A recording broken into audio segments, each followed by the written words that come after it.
여러분 안녕하세요. 장선 목사입니다. 바타 5분. 오늘은 바이블 타임 왕하 16장에서 18장까지 말씀입니다. 이제 열왕기하 이제 16장에 보면 아하스 왕이 등장하는데, 아하스 왕은 남유다 왕입니다. 그리고 악한 왕이에요. 그 악한 왕 아하스, 하나님을 알지 못했던 것 같습니다. 그리고 열왕기하 16장 3절에 보면 이스라엘의 여러 왕의 길로 행했다라고 합니다. 그러니까 이스라엘 여러 왕의 길로 행했다는 것은, 그것은 뭐냐면 북이스라엘이 죄를 지은 모든 죄를 다 졌다. 그리고 자기 아들을 불 가운데로 지나가겠다. 불 가운데로 지나가겠다는 것은 관용어거든요. 뭐냐면 몰렉에게 바쳤다라는 거거든요. 그러니까 굉장히 악한 왕이었어요. 그러니까 자기 아들을 불 가운데로 지나가게 할 정도로 굉장히 잔혹한 왕이었다라는 것입니다. 그 왕에게 이제 위기가 찾아오죠. 아람과 북이스라엘의 연합군이 공격을 하게 돼요. 이때 남유다는 굉장히 위기 처해 있죠. 왜냐하면 이 배경이 있습니다. 왜냐하면 이제 아수르가 정말 아람이 감당할 수 없을 정도로 너무 성장해요. 강하게 됩니다.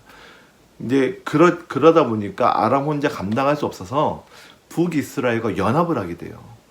북이스라엘과 연합해도 너무 강하니까 남유다까지 끌어들이려고 하는데, 그 북이스라엘이 이제 협박을 합니다. 그 당시 왕이 베가였는데 협박을 하는 거예요. 우리랑 함께 하지 않으면 이 연합군이 너네들을 공격할 거야. 함께 해. 이렇게 했는데 아하스가 동조하지 않습니다. 동조하지 않고 이제 오히려 이제 북이스라엘과 아람의 공격을 받게 되는 것이죠. 이런 상황이에요. 그때 아하스가 이제 누구를 의지하냐면 아수르를 의지합니다. 사실 이 배경에 대한 역사가 어디에 나와 있냐면 이사야 7장에 나와 있습니다. 이때 아하스 왕이 누구를 만나냐면 이사야를 만나요. 징조를 구하라고 합니다. 그래서 그 유명한 말씀 뭐냐면, 처녀가 잉태하여 아들을 낳을 것이요 그 이름을 임마누엘이라 하라. 바로 이 상황에서 이사야를 만나면서 이야기하는. 그러니까 사실 쉽게 얘기하면 하나님을 선택할 것인가, 다른 것을 의지할 것인가. 근데 아하스는 다른 것을 의지했습니다. 아수르를 의지했어요. 근데 역대기에 의하면 아수르를 의지하는 게 아무 도움이 안 됐어요. 그 당시에 디글랏 빌레셋 3세가 그 남유다의 모든 재물을 받았음에도 불구하고 움직이지 않습니다. 그러니까 디글랏 빌레셋 3세는요, 전쟁의 신이에요. 전략가입니다. 그 전쟁을 너무 잘했어요. 그러니까 바로 침략하지 않았어요. 보통은 재물을 받으면 도와주러 같이 함께 하는데 그러지 않았습니다. 별로 도움이 안 됐어요. 계속 남유다는 공격을 받습니다. 이때 디글랏 빌레셋이 그 연합군의 공격한 게 아니라 어디를 공격했냐면 아람을 공격해요. 아람의 수도 다메섹을 공격합니다. 거기서 아람 왕 르신을 죽이면서 아람 나라는 멸망하게 되는 거죠. BC 732년에 멸망하게 됩니다. 그러면서 북이스라엘과 아람과의 연합은 깨지고 아하스는 다메섹 땅으로 가면서 큰 재단을 봐요. 그러면서 그 당시 제사장인 우리아에게 보내면서 이거를 만들라라고 합니다. 그러니까 아하스는요, 굉장히 무식하고 어리석은 사람이에요. 그냥 상식적으로 얘기하면 원래는 아수르가 제일 강하니까 아수르의 신을 섬겨야 되는데 그러지 않고 망한 나라의 신을 섬기는 거예요. 세상 사람들로 하여금 그 당시에 상식이었던 것도 저버렸던 사람입니다. 그러니까 하나님도 저버리고 세상의 상식을 뛰어넘어서 악한 왕이었다는 것을 우리가 알 수가 있습니다. 그리고 열왕기하 17장에 보면 북이스라엘에 대한 멸망의 이야기예요. 그 멸망하고 왜 멸망했는가에 대한 이야기가 쭉쭉쭉 나옵니다. 이게 바로 선지자적인 이야기죠. 그러니까 멸망하게 된 이유가 무엇인가? 그 북이스라엘이 돌아오지 않았기 때문에, 요약을 하면.